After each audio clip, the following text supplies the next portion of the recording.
Next question देखते हैं, question number 13 which is common stock value variable growth.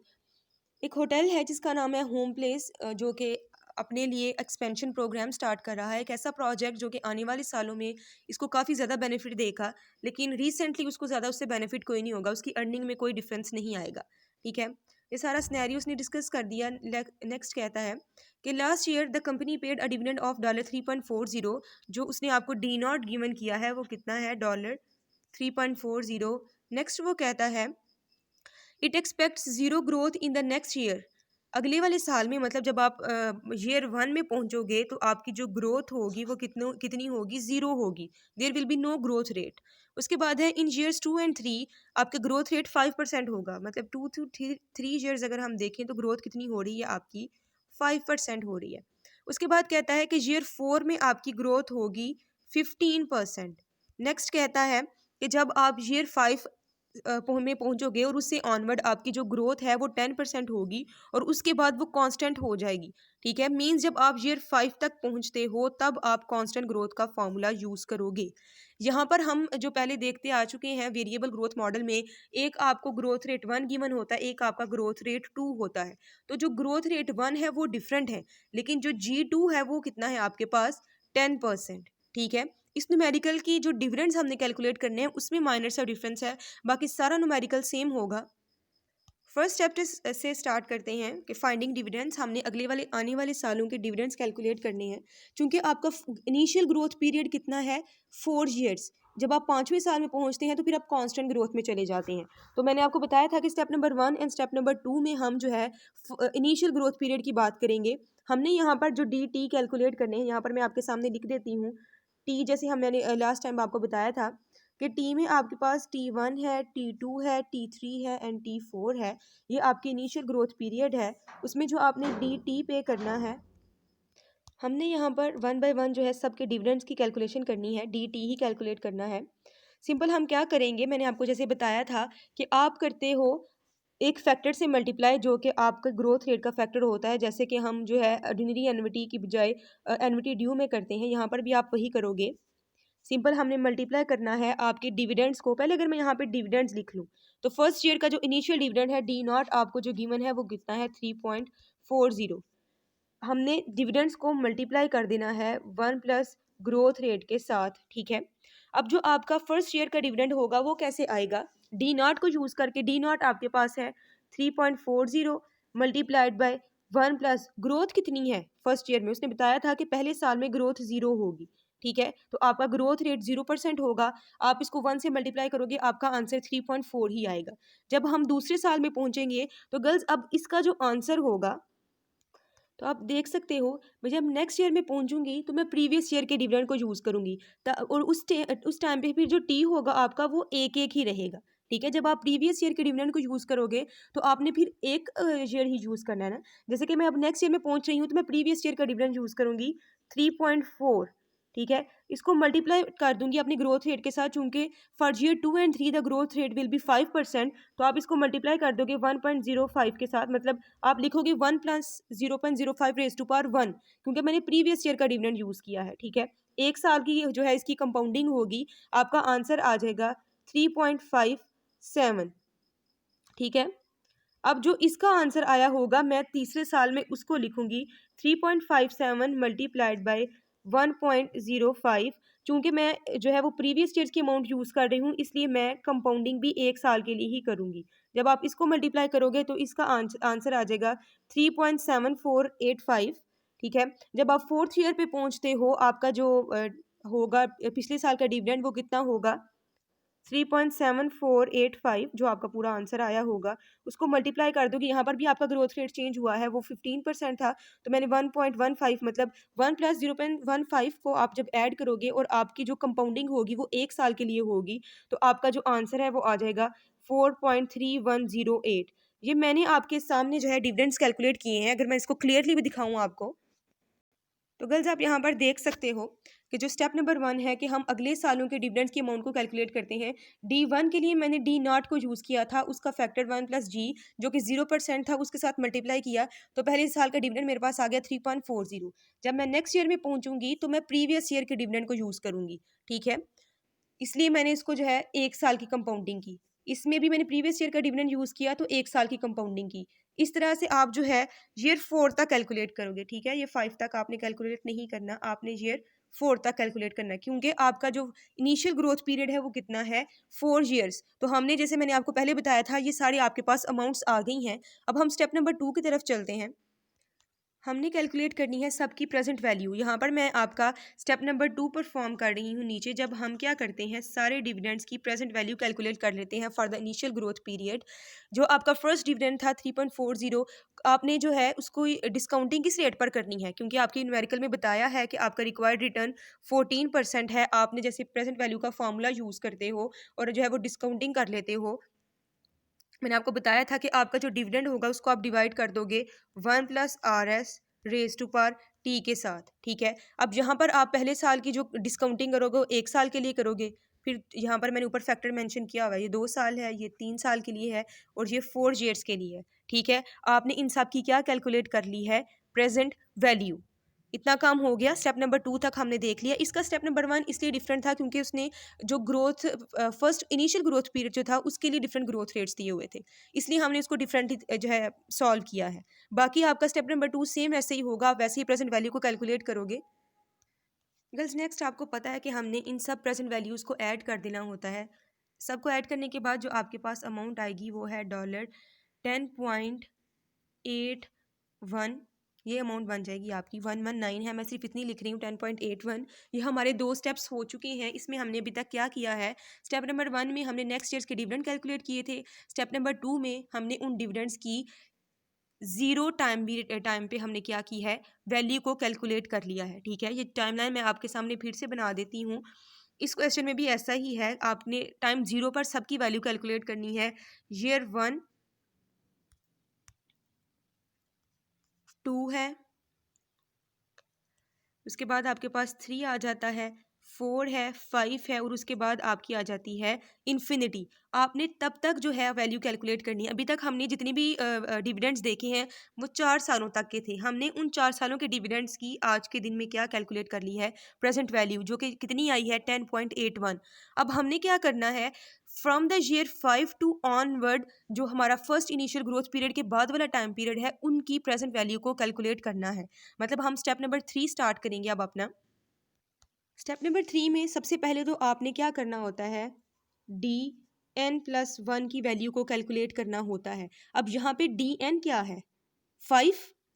हम यहाँ पर DN+1 को लिख सकती हूँ ना मैं, D5+1, जो कि मैंने अभी आपके सामने टाइमलाइन बनाई है कि 5 से ऑनवर्ड हमने कैलकुलेट करना है। तो DN जो है, D कैपिटल N आपका क्या होगा?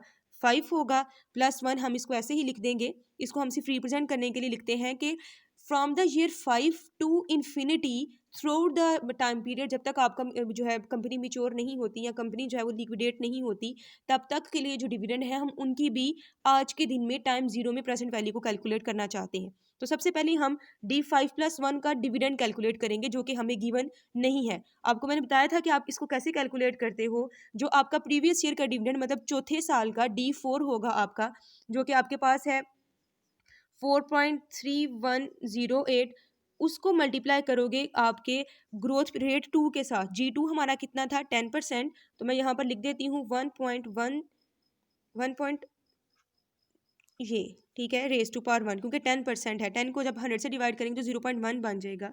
तो आप मल्टीप्लाई कर दोगे 4.3108 को 1.10 के साथ, रेज टू पावर 1 ही होगा क्योंकि 1 साल का है। तो आपके पास D5+1 की वैल्यू कितनी आ जाएगी?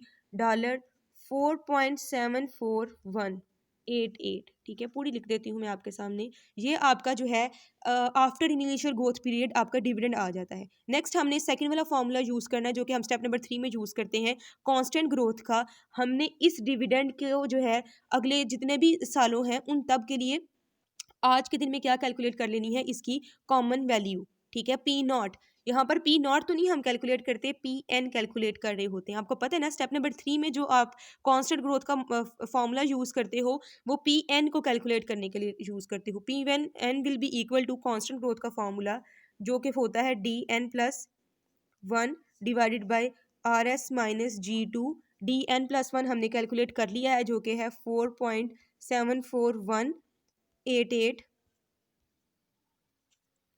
डिवाइड कर देंगे, आर एस आपका है 14%। अगर मैं यहाँ पे 14 ना लिखूँ, मैं लिख दूँ 0.14, सेम चीज़ें हैं ना, -0.10 आपका G2 जो है वो 10% था, तो उसको 100 से डिवाइड करेंगे तो 0.10 आ जाएगा। इसके बाद हम देख लेते हैं, जब हम 0.14 में से 0.10 को लेस करेंगे तो आपके पास आ जाएगा 0.04। 4.74188 को जब 0.04 से आप डिवाइड करोगे तो आपके पास जो पी एन की वैल्यू आएगी वो होगी $118.57। गर्ल्स हमेशा याद रखें, जो कि मैं 47 होगा, हमेशा याद रखें कि जो आप स्टेप नंबर 3 में कांस्टेंट ग्रोथ का फॉर्मूला यूज़ करते हैं, उससे जो आपकी कॉमन स्टॉक की वैल्यू आती है वो ईयर एन पर आती है। जैसे कि मैंने आपके सामने पहले भी टाइमलाइन बनाई थी, आपने अगले वाले सालों की जो पी एन कैलकुलेट की है वो ईयर 4 पर की है, ठीक है। हमने आज के दिन में कैलकुलेट करनी है।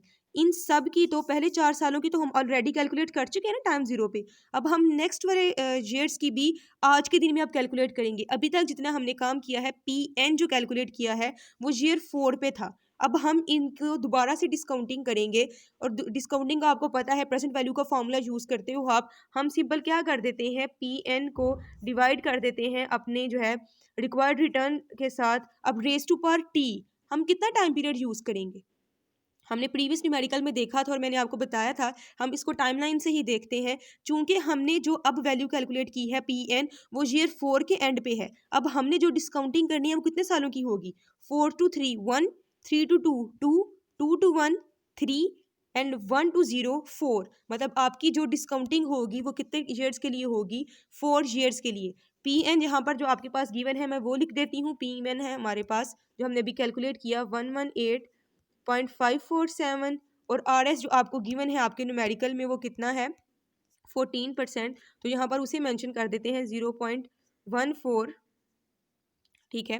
आप इसको ऐड कर लोगे तो ये हो जाएगा 1.14 रेज टू पावर 4। ये वैल्यू हो जाएगी 118.547 डिवाइडेड बाय 1.6889। जब आप इसको इससे डिवाइड करोगे तो आपके पास आंसर आ जाएगा, वो होगा $70.189, ठीक है। अब हमने जो आफ्टर इनिशियल ग्रोथ पीरियड का टाइम था उसमें भी इनकी वैल्यू को कैलकुलेट कर लिया है। अब ये हमारे पास आ गया, स्टेप नंबर 3 भी हो गया। अब हम स्टेप नंबर 4 जब में करेंगे, आपको पता है कि स्टेप नंबर 4 सबसे ईजीएस्ट है। जो आपके स्टेप नंबर 2 का आंसर आया होता है, जो कि आपके पास ये है, उसको आपने ऐड कर देना होता है स्टेप नंबर 3 के आंसर में। मैं दोनों को अगर ऐड कर दूं, हमारे पास जो है इनिशियल ग्रोथ पीरियड की हमने जो टाइम जीरो पर वैल्यू कैलकुलेट की थी वो थी 10.8119, ठीक है। उसमें मैं ऐड कर दूंगी आफ्टर इनिशियल ग्रोथ पीरियड जो आपकी वैल्यू थी टिल इन्फिनिटी, उसकी आज के दिन में प्रेजेंट वैल्यू तो वो कितनी है 70.189, जो कि हमने अभी कैलकुलेट की है। जब हम दोनों को ऐड कर देंगे तो हमारे पास फाइनल आंसर आ जाएगा पी नॉट का, वो होगा $81.00009। तो मैं सिर्फ जो है वो $81 लिख रही हूँ, 0.0 लिख सकते हो आप, ठीक है। ये आपकी आ जाती है क्वेश्चन नंबर 13 का आंसर, ठीक है। नेक्स्ट अगर हम देखें क्वेश्चन नंबर 14 को, कहते हैं common stock value variable growth Lawrence industries most recent annual dividend was $1.80। Most recent मतलब उसने मेंशन भी कर दिया ब्रैकेट में कि डी नॉट है आपके पास 1.80, and the firm required return is 11%। Required return R S आपको गिवन है 11%। Dividends are expected to grow. आपने जो है वो 3 तरह से अपने वेरिएबल ग्रोथ मॉडल को यूज़ करना है। पहला है कि आप का जो फर्स्ट ग्रोथ रेट है वो 8% है for 3 years, followed by a 5% constant annual rate of growth. मतलब G1 हो गया 8%, G2 हो गया आपके पास 5%, उस तरह से G1 हो गया 8%, G2 हो गया आपके पास 0%, और फिर G1 हो गया 8% एंड G2 हो गया 10%। आपने डिफरेंट वैल्यूज़ को कैलकुलेट करना है, ठीक है। ये आप इजीली कैलकुलेट कर लोगे। ये आप कैसे कैलकुलेट करोगे, जैसे हमने क्वेश्चन नंबर 12 सॉल्व किया था, ठीक है। सिंपल आप डिफरेंट स्टेप्स में करोगे। स्टेप नंबर 1 में जाकर आप पहले 3 सालों के डिविडेंड्स को कैलकुलेट करोगे, तीनों रिक्वायरमेंट्स में पहले तीनों सालों के डिविडेंड कैलकुलेट करोगे, फिर उनकी प्रेजेंट वैल्यू को कैलकुलेट करोगे। फिर स्टेप नंबर 3 में जाकर जो आपका DN+1 होगा वो कैलकुलेट करोगे, उसकी कांस्टेंट ग्रोथ कैलकुलेट करोगे, और फिर जो है उसकी डी नॉट पर वैल्यू कैलकुलेट करोगे, फिर वो आपकी पी नॉट आ जाएगी। ठीक है, चारों स्टेप्स करके आपका जो है ये क्वेश्चन ईजीएस्ट सा है, सॉल्व हो जाएगा। क्वेश्चन नंबर 15 की तरफ आते हैं। Common value all growth models, इसमें आपने तीनों मॉडल्स को यूज करना है। कहता है क्या है, you are evaluating the potential purchase of a small business currently generating $42,500 of after tax cash flows. जो आपका करंटली जनरेट किया जा रहा है डिविडेंड, जो उसको अमाउंट रिसीव हो रही है वो इतनी है, जो कि उसने बता दी है, D naught is equal to $42,500। On the basis of a review of similar risk investment opportunities you must earn an 18% rate of return. मतलब रिक्वायर्ड रिटर्न आपके पास RS कितना है, 18%। नेक्स्ट कहता है because you are relatively uncertain about future, आपको नहीं पता कि फ्यूचर में कैश फ्लो सिमिलर रहेंगे या फिर नहीं रहेंगे। You decide to estimate the firm's value using several possible assumptions. आपके पास डिफरेंट असम्पशंस हैं और आपने ये देखना है कि क्या आप जो है इसमें परचेज कर सकते हो, स्मॉल बिजनेस को करना चाहिए या फिर स्मॉल बिजनेस को परचेज नहीं करना चाहिए। तो पहली रिक्वायरमेंट है, कहते हैं what is the firm's value if cash flows are expected to grow at an annual rate of 0% from now to infinity. ठीक है, इसमें उसने आपको बता दिया कि आपकी कोई भी ग्रोथ नहीं हो रही डिविडेंड की, तो आप कौन सा मॉडल यूज करोगे, zero growth. Requirement number A में आप क्या कर रहे हो, जीरो ग्रोथ को, क्योंकि 0% है तो इट मीन्स कि ग्रोथ नहीं हो रही, आपका first model zero growth model यहाँ पर यूज होगा। सेकेंड वाली रिक्वायरमेंट कहता है what is the firm's value if cash flows are expected to grow at a constant annual rate of 7% from now to infinity. आपका एक ही ग्रोथ रेट होगा जो कि 7% होगा और वो इन्फिनिटी तक सेम रहेगा। मतलब डिविडेंड ग्रो तो हो रहा है लेकिन एक कांस्टेंट रेट पे। तो आप क्या करोगे, अपना गॉर्डन या फिर जो है कांस्टेंट ग्रोथ मॉडल यूज करोगे, सेकंड वाला मॉडल यूज करोगे। ठीक है, जिसका आपका फार्मूला आता है D1/RS-G। उसके बाद आपका रिक्वायरमेंट नंबर सी है कि what is the firm's value if cash flows are expected to grow at an annual rate of 12% for the first 2 years followed by a constant annual rate of 7% for year 3 to infinity. इसमें आप variable growth, मतलब तीनों growth models को आपने इसमें use करना है। First requirement में जीरो ग्रोथ, सेकंड रिक्वायरमेंट में variable growth, sorry constant growth, जिसमें आपको आपकी एक ही ग्रोथ रेट गिवन है, और उस रिक्वायरमेंट नंबर सी में आप वेरिएबल ग्रोथ फार्मूला यूज़ करोगे। इसको भी आप कैलकुलेट कर लोगे। अगर मैं इसके आपको आंसर्स बता दूं, तो जब आप जीरो ग्रोथ पे इसको कैलकुलेट करोगे, मतलब रिक्वायरमेंट नंबर 1 जब आप सॉल्व करोगे तो आपके पी नॉट की वैल्यू आ जाएगी 2,36,111। जब आप रिक्वायरमेंट नंबर बी को कैलकुलेट करोगे तब आपके पी नॉट की वैल्यू आ जाएगी $413,409.09 समथिंग। और उसके बाद जब आप पी नॉट कैलकुलेट करोगे for requirement number 3 variable growth model को यूज़ करते हुए, तो आपका आंसर आ जाएगा 451.063.17 समथिंग। ठीक है, ये आपके आंसर्स हैं तीनों रिक्वायरमेंट्स के फॉर क्वेश्चन नंबर 15। और अगर मैं आपको क्वेश्चन नंबर 14 के आंसर्स बता दूं, तो रिक्वायरमेंट नंबर ए का आपका आंसर आ जाएगा $34.12। रिक्वायरमेंट बी का आंसर होगा $20.20। और जो आपकी रिक्वायरमेंट नंबर 3 है उसका आपके पास आंसर आ जाएगा 187.91। ये आपके क्वेश्चन नंबर 14 के आंसर से।